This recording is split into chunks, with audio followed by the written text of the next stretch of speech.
Terus kita lanjutkan. Nah, tadi ini uraian lebih jauh tentang perspektif tadi. Atau istilah lainnya perspektif taking. Jadi perspektif taking. Mengambil perspektif. Kemampuan memahami diri dan orang lain. Apa sih yang kita pahami dari orang lain itu? Ini secara umum kita dituntut untuk memahami paling tidak 5 aspek. Kalau bisa, semakin bisa kita memahami 5 aspek ini, semakin lancar kemampuan kita berinteraksi dengan orang lain. Semakin kita bisa relate dengan orang lain. Yang pertama apa? Yaitu pemikiran dan emosi, thought. Kita bisa memahami pikiran-pikiran dia, gagasan-gagasan dia, dan emosi dia. Jadi kalau kita sedang berinteraksi dengan orang lain, pastikan kita tahu ini dia sedang marah, sedang sedih, sedang senang, sedang semangat untuk memberi nasihat, atau sedang semangat untuk minta petunjuk, dan lain sebagainya. Ini namanya emosi-emosi. Jadi selain pikiran-pikiran dia, kita bisa menangkap emosinya. Jadi ini dia dalam suasana apa, nuansa dirinya sedang apa, sedang sangat senang, sangat sedih, ataukah sedang gembira, atau sedang bosan, atau sedang menghabiskan waktu, dan lain sebagainya. Ini penting kita pahami dari orang yang di sekeliling kita, yang sedang berinteraksi dengan kita. Kemudian yang kedua, motif dan tujuan. Motif and intention. Orang ini maunya apa sih? Inginnya apa? Nah, itu harus juga kita pegang. Karena interaksi antara dua orang itu kan selalu ada tujuannya. Inginnya apa? Oh enggak kok, ini dia ngobrol sama aku ini sebenarnya untuk menghabiskan waktu saja. Oh dia ini ingin mendapatkan petunjuk. Oh dia ini sebenarnya hanya ingin punya teman baru aja. Oh dia ini sebenarnya hanya ingin nambah kolega saja, dan lain sebagainya. Nah ini penting kita pahami. Alhamdulillah kalau kita bisa masuk ke 3 aspek selanjutnya. Yaitu yang pertama apa? Prior knowledge atau experiences. Jadi pengalaman-pengalaman dia sebelumnya. Orang ini seperti apa sih? Dia sudah pernah mengalami apa saja? Itu penting. Kalau kita ngobrol sama orang, berinteraksi sama orang lain, kemudian kita tahu siapa dia pernah mengalami apa saja dalam hidupnya, itu kan nanti menentukan cara kita bersikap, berekspresi di hadapan dia. Secara lebih hati-hati, biar tidak keliru, biar tidak salah. Nah itu namanya prior knowledge. Kita tahu, oh orang ini dulu pernah mengalami kejadian luar biasa, misalnya keluarganya mengalami bencana ini, sehingga dia ini sekarang jadi orang yang agak murung. Nah ini kalau kita lebih punya data ini akan lebih nyaman kita berinteraksi, sehingga mungkin dalam berkomunikasi kita bisa menghindari hal-hal yang tidak mengenakan dan bisa menjaga kenyamanan kita bersama dia. Itu yang ketiga, experiences. Yang keempat, belief. Prinsip-prinsip hidupnya, termasuk mungkin agamanya. Meskipun ini sebenarnya kadang jadi urusan yang sangat privat, tapi kita tahu juga lebih nyaman dalam bergaul, dalam berinteraksi. Karena kalau kita tahu kan bisa menjaga. Misalnya, ini beliau ini Muslim atau Kristen ya? Kalau beliau Kristen ya, acara kita yang hari Minggu mending kita pending saja deh. Mungkin dia mau ke gereja. Oh enggak, dia Muslim. Oh kalau begitu karena dia Muslim, kita bikin acara tapi jangan hari Jumat ya. Nah, itu lebih nyaman interaksi. Identitas yang jelas. Ini menurut saya penting juga identitas yang jelas itu. Meskipun bagi banyak orang memang kadang-kadang ini urusan yang privat, tidak perlu ditampak-tampakkan. Ya, tapi dalam konteks tertentu pergaulan kadang-kadang kita tahu dia ini siapa, agamanya apa, kelompoknya apa, alirannya apa, itu memudahkan kita bersikap biar tidak keliru, biar kita bisa menghargai dia, tidak menyinggung dia. Nah, ini dalam perspektif ini menurut saya juga ada pentingnya kita tahu belief-nya, prinsip-prinsip hidup termasuk agamanya, bahkan mungkin termasuk organisasinya. Misalnya dalam Islam itu kan misalnya ada orang yang setuju kalau sholat subuh ada kunutnya atau tidak ada, setuju lebih milih tidak kunut. Nah, ini kan sederhana sebenarnya, tapi kalau kita tahu teman kita ini pendiriannya seperti apa kan enak. Kan kita sering ditanya, kamu kunut atau tidak? Biasanya kan kita terus jawab, terserah saja, saya kunut bisa, enggak kunut bisa. Oh, ini menyulitkan teman jawaban yang seperti ini itu. Kita yang diberi jawaban itu kan jadi bingung ini.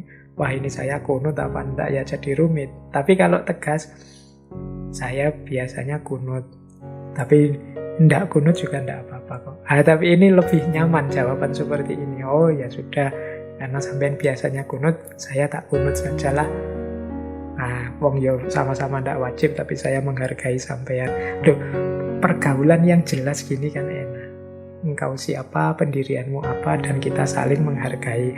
Lah kalau kita sama-sama enggak jelas kan enggak tahu jalannya, cara menghargainya gimana. Jadi itu penting dalam berpikir sosial.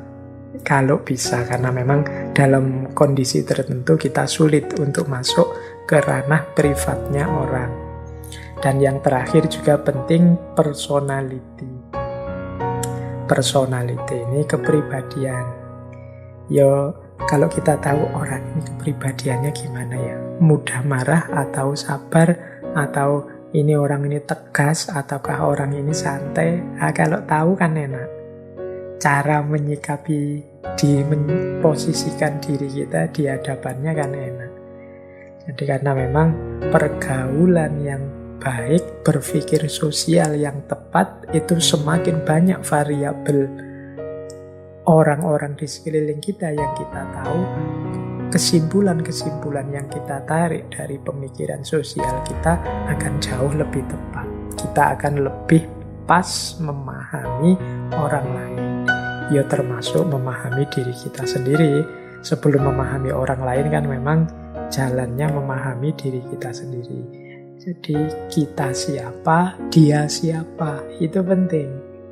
Setelah jelas aku siapa, dia siapa, tinggal kita atur bagaimana sih jalan kita untuk saling menghormati, saling menghargai, bekerja sama mewujudkan ideal cita-cita kita bersama. Baik, jadi itu perspektif taking. Jadi bagaimana kita mengambil perspektif. Kalau kita tahu hal-hal 5 tadi, kita sekarang bisa memahami sudut pandang orang yang berinteraksi dengan kita. Kita paham pikiran-pikiran dan emosinya, kita paham motif dan tujuannya, kita paham pengalaman-pengalaman dia sebelumnya, prinsip-prinsip kepercayaannya, dan juga kepribadiannya. Baik, ambil nafas sebentar. Mungkin teman-teman ingin minum dulu atau ingin ngapain dulu, silahkan. Semoga yang depan-depan tadi sudah bisa ditangkap sedikit-sedikit, semoga sudah mengendap. Oke, kita lanjutkan. Jadi kita sudah belajar sedikit malam hari ini tentang apa itu berpikir sosial, keterampilan apa saja yang harus kita miliki dalam berpikir sosial, kemudian bagaimana cara kita memahami orang lain, aspek-aspek apa yang harus kita pahami. Kita lanjutkan di antara yang tadi kita bahas tentang aspek-aspek yang harus kita pahami. Penting untuk kita mendalami juga kalau memang mungkin dan mampu yaitu aspek kepribadian. Ini teman-teman bisa banyak belajar dari wilayah psikologi. Menurut catatan saya, untuk memahami seperti apa sih kepribadian seseorang itu, ini saya ambil beberapa dari teori psikologi, ada 4 jalan kita bisa memahami pribadinya orang lain. Yang pertama, melalui caranya berekspresi. Yang kedua, kita pahami melalui caranya memperoleh informasi. Yang ketiga, kita simpulkan dari cara dia memutuskan. Dan yang keempat, kita simpulkan dari caranya bertindak, caranya melakukan sesuatu. Jadi ini 4 strategi untuk memahami kepribadian orang lain. Gaya ekspresinya, cara dia memperoleh informasi, cara dia memutuskan, dan cara dia bertindak. Mari kita lihat satu-satu ya. Macam-macam dari 4 hal tadi. Yang pertama, gaya berekspresi. Ini kalau dalam dunia psikologi, dulu kita pernah belajar tentang seorang filosof psikolog namanya Jung, atau lengkapnya Carl Gustav Jung. Dulu kita membahas beliau dalam babak atau episode 1 bulan kita membahas tentang kepribadian. Nah, dari teorinya Jung ini, dalam hal gaya berekspresi manusia bisa dibedakan 2 gaya. Yang pertama gaya ekstrovert, yang kedua gaya introvert. Nah, ini penting kalau kita bergaul dengan orang lain. Kalau bisa kita membaca yang bergaul dengan saya ini orangnya ekstrovert apa introvert, biar kita tidak salah menyikapi dia. Kalau orang ekstrovert itu orang yang lebih fokus pada hal-hal yang kelihatan, yang lahiriah, pada tindakan, pada peristiwa, pada orang-orang.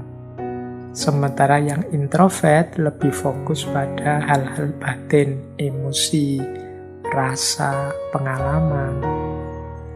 Kalau orang ekstrovert senang berinteraksi, tapi orang introvert lebih suka sendiri.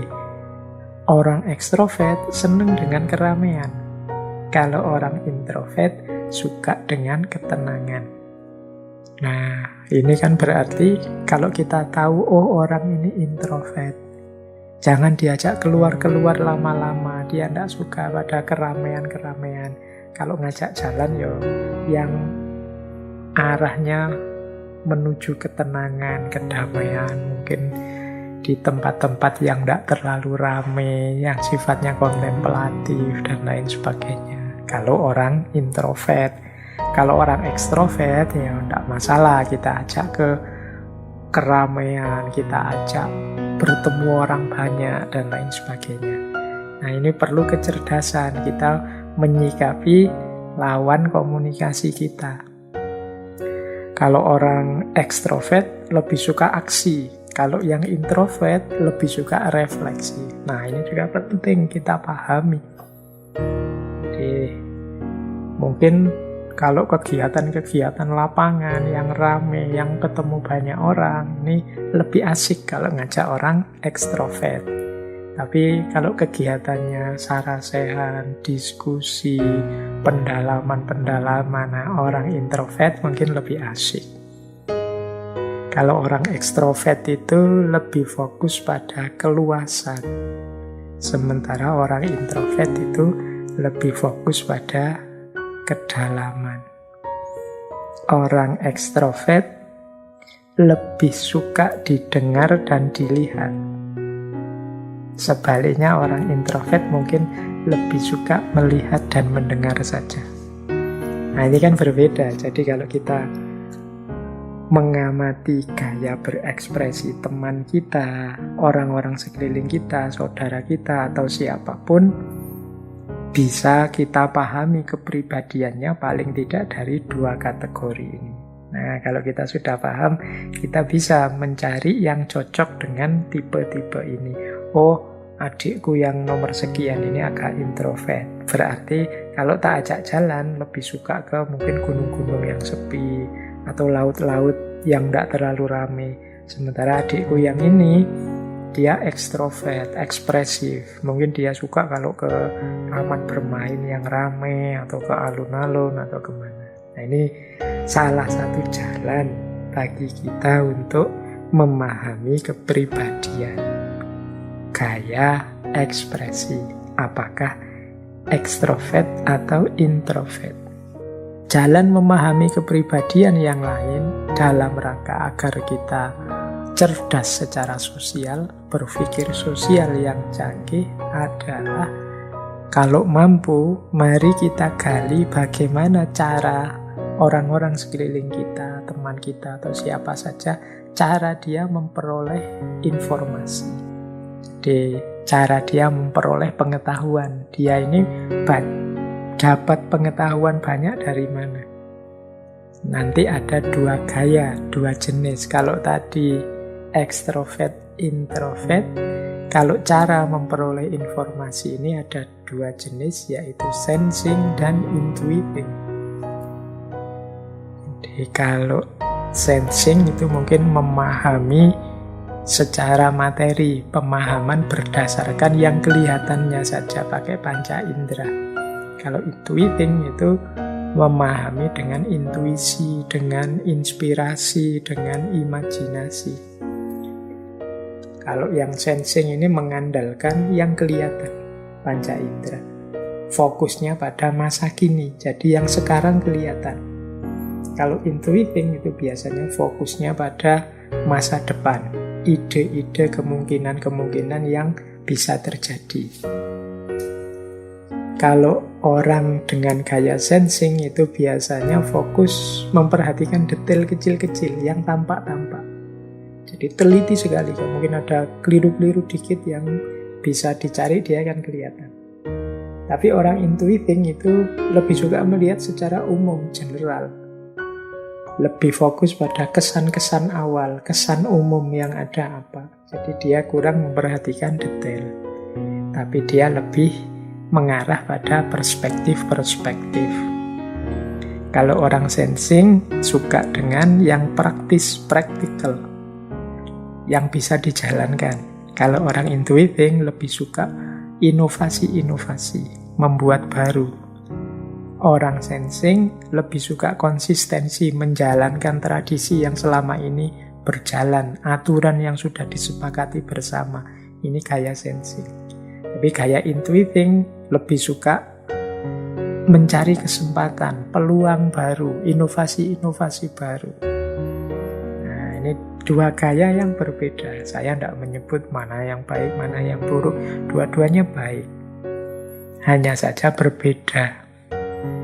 Beda cara memperoleh informasi. Beda, ini kalau dalam bahasa filsafat ini perbedaan epistem. Jadi perbedaan cara memperoleh pengetahuannya. Yang satu gaya sensing, yang satu gaya intuiting. Ya kita akan menyikapi 2 gaya ini secara pastinya berbeda. Yang satu lebih suka inovasi, yang satu lebih suka patuh aturan, menjalankan norma-norma yang sudah ada. Wah, ini kan beda. Jadi sikap kita pun nanti harusnya beda menghadapi 2 orang ini. Kalau orang yang sukanya intuiting, mencari kesempatan, peluang, inovasi baru, kok kita paksa agar patuh pada aturan, konsisten, jangan berpikir macam-macam, dia akan sangat tersiksa. Kalau seperti itu gaya kita di depan dia, ya itu namanya kita tidak cerdas secara sosial, tidak mampu berpikir sosial dengan baik. Ya bisa jadi kita jadi putus hubungan dengan dia, wong dia tersiksa dengan hadirnya kita. Itu yang kedua. Yang ketiga, cara memutuskan. Jadi cara mengambil keputusan. Ini juga ada dua gaya. Gaya yang pertama, gaya thinking, berpikir. Gaya yang kedua, gaya feeling, merasa. Orang yang thinking itu kalau memutuskan sesuatu lebih banyak pakai logika. Dia berpikir objektif, melakukan analisis-analisis logis. Nah, orang yang mengandalkan feeling itu banyak memutuskan secara subjektif, mengandalkan perasaan-perasaannya. Biasanya patokannya standar-standar nilai yang diyakininya. Jadi ini dua-duanya sama-sama baik. Tapi kan kalau yang akal bisa sampai pada kebenaran, Pak. Yang feeling juga bisa sampai pada kebenaran. Kalau urusan sampai pada kebenaran, dua-duanya bisa. Keliru juga dua-duanya bisa. Wong ini jalan, ini cara. Jadi tidak ada cara itu yang universal, selalu benar, atau selalu salah. Pasti ada kurang dan lebihnya. Ada memang orang tipenya tipe thinking. Apa-apa harus dipikir dulu secara rasional. Pertimbangan-pertimbangannya rasional. Ini baik. Tapi ada orang yang pertimbangan-pertimbangannya subjektif, pakai rasa. Mungkin teman-teman ada ya teman yang kok rasanya ndak enak ya, ndak sreg ya. Mungkin yang pas ini deh. Kalau yang itu aku ndak sreg. Ada kan yang begitu, itu gaya feeling namanya. Jadi andalannya apa? Standar-standar nilai yang selama ini.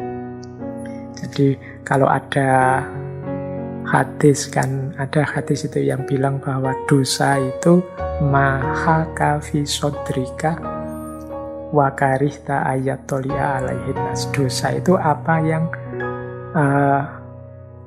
berguncang, haka itu bergoyang hatimu. Jadi ada rasa ndak enak, ada rasa ndak nyaman dalam batinmu, dan engkau ndak suka kalau orang lain tahu. Nah, ini kan parameternya ini dosa apa ndak, selain kita cari di kitab-kitab suci ajaran para ulama. Kalau ini thinking, itu dosa apa ndak, dalilnya apa, argumennya apa. Tapi ada juga gaya feeling. Kalau kamu rasanya ndak enak, ingin ngomong itu, rasanya nggak enak, ingin melakukan itu, kemungkinan itu dosa. Nah ini namanya feeling, memutuskan berdasarkan perasaan yang subjektif. Jadi yang satu analisis logis, yang satu standar nilai.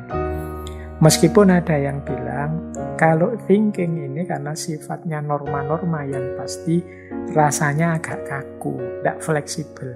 Yo, karena pakai logika. Logika itu kan 1 tambah 1, 2. Setengah lebih kecil dari 1. Kalau A, ya A. Kalau B, ya B. A tidak sama dengan B. Nah, ini rasanya lebih kaku. Sementara yang feeling ini lebih luas, lebih adaptif. Karena menghadapi situasi apa saja, dia meraba dengan rasanya. Ini cocok apa enggak ya? Ini sesuai apa enggak ya? Mungkin yang pas ini deh. Mungkin yang sesuai ini deh. Nah itu bedanya thinking dengan feeling. Kalau thinking itu truthfulness, kebenaran.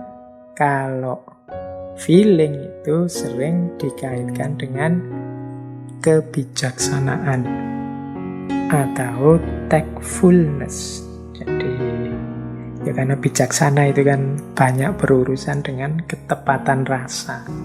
Terus kalau thinking itu fairness, adil, pas. Kalau feeling itu compassion. Jadi rasa sayang, rasa kasih. Bisa jadi yang menyetir keputusan. Orang yang thinking itu dia adalah seorang yang clear mind, pikirannya jernih. Kalau feeling itu orang yang kind heart, orang yang hatinya baik. Jadi ini dua-duanya ya baik, wong hanya gayanya saja berbeda. Cuma kan kita ketika berinteraksi dengan orang lain, kalau kita paham gaya berpikir, gaya dia memutuskan, kita menyikapinya jadi lebih bagus. apakah dia ini gaya thinking atau gaya feeling. Kalau dia orang bergaya thinking, kita maju pada dia dengan gaya feeling, mungkin dia tidak terima, dia minta argumen-argumen logis. Kalau kita punya teman yang gaya feeling, kalau kita maju pada dia dengan gaya thinking, dengan analisis logis, dia tidak akan terlalu merasa nyaman. Karena ukuran dia adalah standar perasaan, cocok atau enggak, sesuai apa enggak dengan yang dia rasakan. Nah, ini dua gaya yang berbeda. Jadi teman-teman mungkin punya teman, punya sahabat, punya pacar, punya saudara. Ayo, kalau ingin lebih bagus hubungan kita dengan mereka, kita juga meraba, mencoba memahami kepribadian dia dalam hal memutuskan apakah dia thinking atau feeling. Ini penting. Oke, bagian dari kemampuan berpikir sosial. Nah, yang terakhir, cara bertindak. Ini juga harus kita perhatikan. Kalau tadi kan cara memutuskan, berpikir, memutuskan. Nah, ini cara dia menjalankan atau bertindak. Ada dua gaya juga. Gaya pertama adalah judging. Gaya kedua perception. Jadi gaya judging ini gaya, kalau secara letterlek artinya menilai. Kalau perception itu gaya mengamati. Maksudnya apa? Orang-orang yang tipe judging ini kalau bertindak lebih suka sesuai dengan rencana. Jadi konsisten. Tadi inginnya apa, rencananya apa, yaitu yang dijalankan. Tapi ada orang yang gayanya perception. Gaya perception itu tidak kaku dengan rencana, tapi sesuai situasi, fleksibel.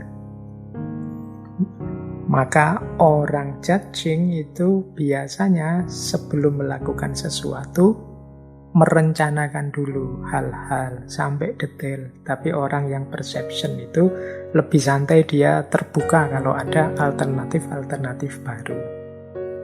Kalau orang judging lebih fokus mengatur, kemudian menuntaskan rencana. Kalau orang perception itu lebih terbuka untuk siap menghadapi perubahan kalau ada ketidakpastian. Orang judging fokus pada rencana dan tujuan, orang perception suka dengan spontanitas, mengalir sajalah. Itu gaya perception. Kalau kita punya teman, ayo diperhatikan dia ini tipe judging atau perception. Orang judging itu misalnya diajak jalan kemana, dia akan merencanakan sampai detail.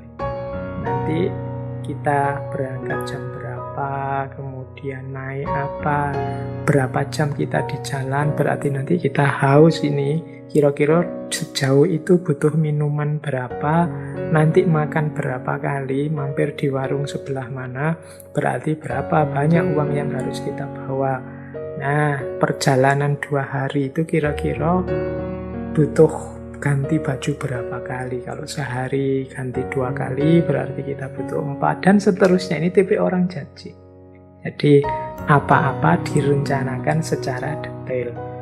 Kalau kita punya teman seperti ini, kemudian kita sembrono, ala jalan sajalah, yang penting kita nanti kalau ada masalah diatasi belakangan. Dia pasti jengkel luar biasa. Ada orang dengan tipe perception. Nah, tipe perception ini kebalikannya, orangnya santai, easy. Ya kalau ada perubahan ya nanti dihadapi nanti, mengalir sajalah.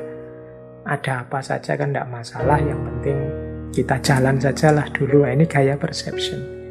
Kalau kita berhadapan dengan orang gaya perception dan kita bergaya judging, kita ajak dia, yuk kita rencanakan detail, yuk kita harus membawa barang apa saja, sangu kita minimal berapa, nanti kita butuh ganti baju berapa. Itu dia akan merasa tidak nyaman.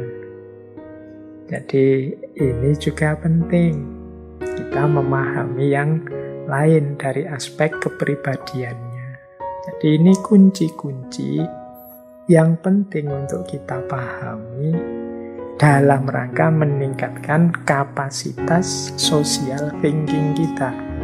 Social thinking itu kan kuncinya bagaimana kita bisa memahami orang lain, bagaimana kita bisa sadar, dan bagaimana cara mengelola kehidupan bersama orang lain. Antara lain tadi, kita pahami dari aspek kepribadiannya. Aspek kepribadian itu bisa kita lihat dari 4 hal. Yang pertama, gayanya berekspresi. Yang kedua, cara berpikir, cara memperoleh informasi. Yang ketiga, dari caranya memutuskan. Dan yang keempat, dari caranya bertindak. Nah, terus kalau kita sudah masuk dalam pemahaman terhadap yang lain, apalagi alhamdulillah kalau kita sudah saling memahami siapa aku, siapa kamu. Selanjutnya adalah mari kita lakukan beberapa hal berikut. Yang pertama, mari kita saling menerima. Kita terima diri kita terima juga yang lain, dan sama-sama kita pahami, kita maklumi. Oh ya, tipeku begini, tipemu begitu. Penerimaan ini nomor 1 ya, bukan penyangkalan. Kalau diawali dari penyangkalan ya ndak lanjut kita berpikir sosialnya. Bisa jadi nanti jatuh pada egoisme, cara pandang yang memenangkan dirinya sendiri. Jadi kita terima dulu kenyataan diri kita. Oh ternyata saya itu introvert, Pak. Oh ternyata teman saya itu gayanya lebih banyak feeling daripada thinking. Oh kalau sahabat saya yang itu, dia ini tipe intuiting.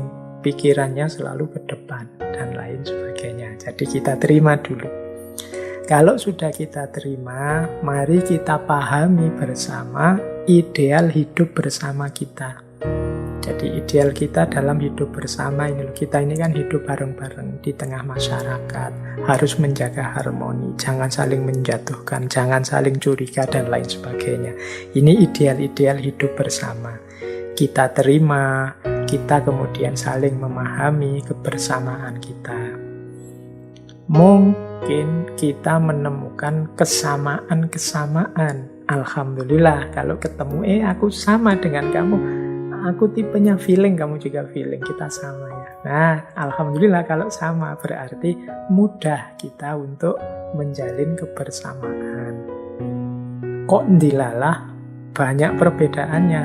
Aku dengan kamu ada beda di sini, di sini, di sini.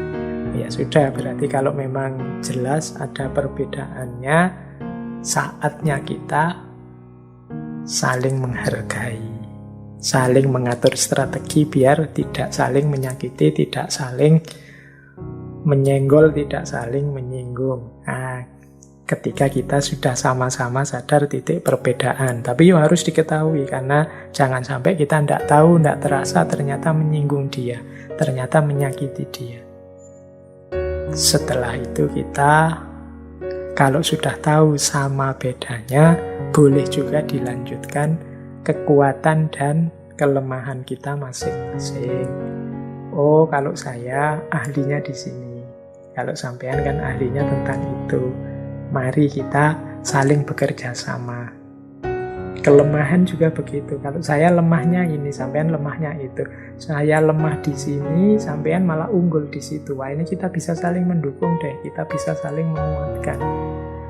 Jadi keragaman itu kan niscaya, termasuk keragaman kekuatan dan kelemahan.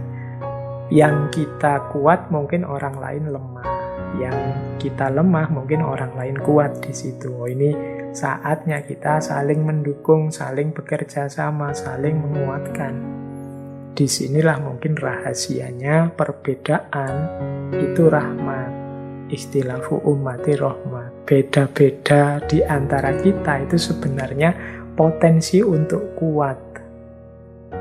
Jadi jangan sampai perbedaan ini menjadi jalan kita untuk hancur karena kita tidak saling memahami, tidak saling menghargai. Tapi dia kita jadikan jalan kita untuk semakin kuat dan tangguh justru dengan perbedaan-perbedaan ini. Ada yang ahli filsafat, ada yang ahli agama, ada yang ahli ilmu sosial, ada yang ahli ekonomi. Ini kan beda-beda dengan kekuatan dan kelemahannya. Tapi kalau ahli-ahli ini bersatu, berkumpul, pasti sangat kuat, bisa melakukan apa saja. Tapi kalau pisah-pisah, egois dengan jalannya sendiri-sendiri, ya tinggal ditunggu kehancurannya. Ketika yang ahli ekonomi tidak akur dengan ahli kesehatan, akhirnya ahli ekonomi ini untuk urusan kesehatan dia mikir sendiri, ya tidak lama dia akan sakit. Wong untuk urusan penyakit harusnya pada ahli kesehatan. Ahli kesehatan juga begitu, kalau egois pokoknya yang penting sehat, ekonomi tidak penting, urusan ekonomi ngarang saja mikir sendiri, ya pada saatnya dia akan jatuh secara ekonomi dan sengsara juga. Maka perbedaan yang egois itu akan menghancurkan. Justru kita harus punya visi untuk saling menghargai dan bekerja sama. Ini bagian dari keterampilan berpikir sosial. Jadi penting bagi kita untuk sadar nilainya orang lain dan juga nilai diri kita.